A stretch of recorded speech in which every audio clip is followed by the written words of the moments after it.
Bonjour à toutes et à tous, bienvenue sur KTV et Kwezi FM, le 106.9 pour un temps de parole en direct évidemment à la radio et à la télévision. Notre invité ce matin n'est autre que le sénateur, monsieur le sénateur Tani, bonjour. Bonjour. Merci d'avoir accepté notre invitation. On vient d'entendre le témoignage de Thomas, éducateur, qui s'est fait cambrioler. Ils ont volé jusqu'au pneu, vous l'avez entendu, hein, jusqu'au pneu des fauteuils roulants.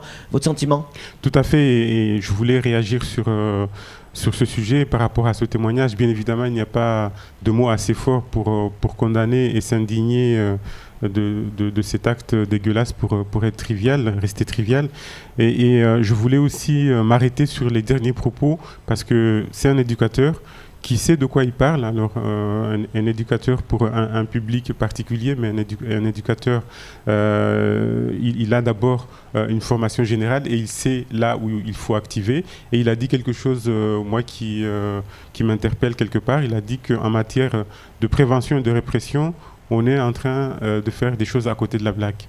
Donc, je ne dis pas jusqu'à quel degré je partage ce qu'il dit, mais effectivement, nous avons une situation tellement particulière qu'il faut qu'on repense, qu'on adapte la législation en la matière, qui, je le rappelle, c'est l'ordonnance de 1945 qui oblige en matière de lutte contre les actes de violence des mineurs, et bien d'associer à la fois prévention et répression. Mais compte tenu du contexte, il faudrait certainement, je l'ai dit la dernière fois que je suis passé, il faudrait certainement en discuter et trouver des solutions. Les solutions, il se trouve, elles peuvent être sur place, mais si les acteurs du terrain n'en discutent pas, on continuera encore ainsi pendant longtemps. Juste un dernier mot. En la matière, on est passé d'une délinquance que certains appellent de subsistance pour vivre à une délinquance qui se radicalise. Ce sont des gens sans foi ni loi qui commettent des actes. Ils savent à qui ils s'en prennent et ça ne les arrête pas, ça ne les fait même pas réfléchir. Donc c'est pour cela d'autant plus fort que je parle d'adaptation de la politique de prévention et de punition de ces actes. Alors on parle aussi de prévention. La PJJ, elle fait un gros boulot. Figurez-vous qu'elle était en grève il y a peu de temps parce que manque de moyens techniques, manque de moyens humains, manque de moyens financiers. Même les promesses de l'indemnité d'éloignement, eh bien ils attendent toujours d'être payés. Comment on peut dire d'un côté, je ne parle pas pour vous, hein, mais comment on peut dire d'un côté oui, il faut de la prévention, il faut j'allais dire recycler, c'est pas le terme, réinsérer effectivement ces jeunes sans aucun moyen ou très peu.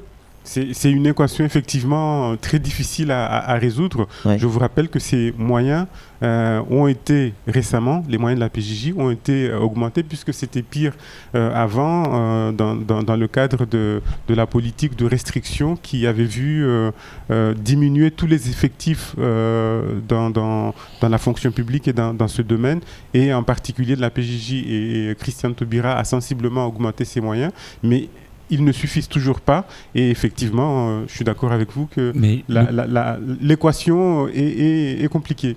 Le plus étonnant, pardon Flo, le plus étonnant dans cette avec la PJJ, Patrice Dubreuil nous expliquait, le délégué du personnel, le délégué syndical, que ça manquait d'adaptabilité. C'est-à-dire que quand il y a des budgets pour le transport en métropole, par exemple, ici on ne les a pas alors que les gamins viennent en taxi. Il n'y a pas de ticket bus, il n'y a pas de fonds qui sont donnés pour le transport. Ouais, les gamins ne peuvent pas. 12 euros par jour aller-retour. Ouais, c'est ça. Et ce sont des petits détails qui pourraient être changés. Mais oui, c'est ça que je voulais vous illustrer, ce que j'essayais d'expliquer tout à l'heure. Non seulement il faut se battre et continuer à se battre pour que les dispositifs de droit commun puissent venir, mais il y a aussi un effort d'adaptation de ces dispositifs. C'est ce que nous ne cessons de faire au sein d'une association que je ne vais pas nommer. Tamar. Flo, rapidement, parce qu'on a d'autres sujets à aborder. Pour les pires des pires, c'est-à-dire les moins intelligents de nos délinquants, en métropole, il y a des associations et des structures qui s'occupent de faire des stages de rupture. On prend 8 gamins et on les met en rupture totale pendant 3 mois. Le budget de fonctionnement de ce type de structure pour 8 gamins à l'année, c'est 3 millions d'euros.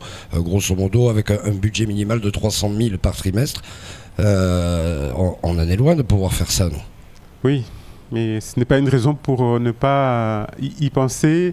Là, on vient de changer de gouvernance au sein du Conseil général. Vous savez que ces questions-là touchent beaucoup au Conseil général et gageons que sur ce domaine, le domaine social de façon générale et de l'occupation des plus jeunes, on aura une politique un peu différente. Monsieur le sénateur, on change de sujet, on va parler d'immigration. On voit que l'Europe a pris des dispositions, certes pas extraordinaires, notamment avec Frontex, pour, suite aux derniers événements, dans les drames humains qui sont déroulés du côté de la Méditerranée. Mais Mayotte n'est pas concernée. Est-ce qu'on aurait dû faire un effort de ce côté-là? Alors, bien évidemment, à chaque fois qu'on voit ce qui se passe ailleurs et on compare par rapport à notre situation, on a le réflexe de réagir. Je rappelle, comme vous l'avez rappelé dans votre journal, qu'il s'agit d'une réaction à quelque chose de spontané, mais ça n'atténue pas effectivement le fait que on peut profiter de cette situation pour regarder Mayotte, d'autant plus qu'ici, la problématique n'est pas ponctuelle, n'est pas occasionnelle, mais permanente. Et je continuerai toujours à déplorer l'insuffisance des moyens en matière de lutte contre l'immigration clandestine ici. J'ai interpellé à ce titre Bernard Cazeneuve, qui était auditionné par la commission des lois sur un sujet parallèle il y a 3-4 semaines. Je ferai une intervention au Sénat la semaine prochaine sur le même sujet parallèle, mais j'en profiterai pour le rappeler au ministre de l'Intérieur parce que il faut continuer tant que le compte n'y sera pas. En revanche, je pense qu'il ne faut pas tirer certaines conclusions hâtives. Et notamment le fait que Mayotte jouisse d'une législation différente de la législation de droit commun de l'Europe, ça n'a pas que des effets négatifs, et notamment en matière de rétention des personnes et de délai de reconduite. Parce que si nous intégrons là-dessus le droit commun européen, eh bien, il ne devrait plus y avoir de CRA. Les gens devraient être assignés à résidence avant d'être reconduits à la frontière et les délais pour expulser seraient beaucoup plus courts. Donc vous imaginez bien que si ces conditions-là étaient appliquées ici, la lutte contre l'immigration clandestine Est-ce qu'on reste crédible, monsieur le sénateur Tani? Est-ce qu'on reste crédible quand on dit oui à l'application du droit commun, mais pas entièrement parce que là ça nous arrange pas, oui au droit européen, mais pas totalement parce que là ça serait pas bon pour nous. Comment on nous voit à Paris? Là aussi, c'est l'équation. Oui. C'est l'équation difficile dans laquelle nous trouvons. Le dossier de Mayotte présente ça. Là, vous avez touché du doigt là où vraiment ça peut faire mal. C'est que on peut donner l'impression là-bas d'avoir un discours schizophrène. Le sujet parallèle dont je vous parlais, c'est les réfugiés politiques. Pour moi, ça serait une erreur de laisser passer une loi comme ça qui va s'appliquer ici sans intervenir. Mais en même temps, je dis mollo par rapport à cette législation parce que nous avons une situation particulière. Mais je pense que la schizophrénie n'est que apparente dans la mesure où c'est bien notre situation qui est vraiment paradoxale. Samuel Bocher, le rédacteur en chef de France Matin, une question à vous poser, monsieur le sénateur. C'est une redondance, pas une question, mais comment est-ce que Paris peut ne pas réagir au fait qu'il y ait, et ce sont des chiffres officiels qu'il donne, 40% de la population à Mayotte est en situation irrégulière? Quel État européen, quel département français peut avoir un tel résultat? Et pourquoi n'y a-t-il rien? Il n'y a aucun département, aucun territoire français qui a une situation similaire et c'est pour cela que je vous dis il faut continuer à interpeller, il faut continuer. Chacun, je le disais, chacun doit s'emparer de ce sujet, même ceux à qui il est dit que c'est un sujet, c'est une compétence régalienne de l'État. Effectivement, mais puisque le boulot n'est pas suffisamment fait, et de toutes les façons, puisque ce sujet impacte tout ici à Mayotte, eh bien, réfléchissons tous, agissons tous. Et comme par rapport au sujet précédent, il y a comme ça des petites choses par-ci, par-là à faire et qui pourraient... On a le droit d'y croire encore, monsieur le sénateur, parce que ce discours, on l'a entendu des années, et ce, quel que soit le gouvernement, quelle que soit la couleur politique, et on n'a pas le sentiment, alors c'est peut-être un sentiment, peut-être qu'on se trompe, on n'a pas le sentiment que les choses changent ou évoluent. À chaque fois que vous me posez cette question, j'ai coutume de dire, il faut tenter des choses qui n'ont jamais été tentées. Et c'est le cas aujourd'hui ? Il y a encore des choses qui n'ont jamais été Quoi, tentées. par exemple ? Mais par exemple, davantage responsabiliser les gens ici.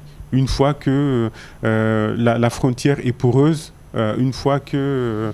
voilà, davantage responsabiliser les citoyens notamment. Alors, c'est pas la solution 1, c'est pas la solution miracle, mais ça serait quelque chose qui n'aurait jamais été tenté. Oui. Comment on fait pour responsabiliser les gens? Parce que responsabiliser, j'ai bien compris le verbe, mais factuellement, on fait comment? Responsabiliser, ça veut dire que tous ceux qui contribuent directement ou indirectement à ce que cette immigration clandestine ne cesse pas, eh bien, il faut en tirer les conséquences, et notamment juridiques. D'accord. Ça va rapidement. Oui, le rapport Sueur, c'était quand même une belle planche de salut.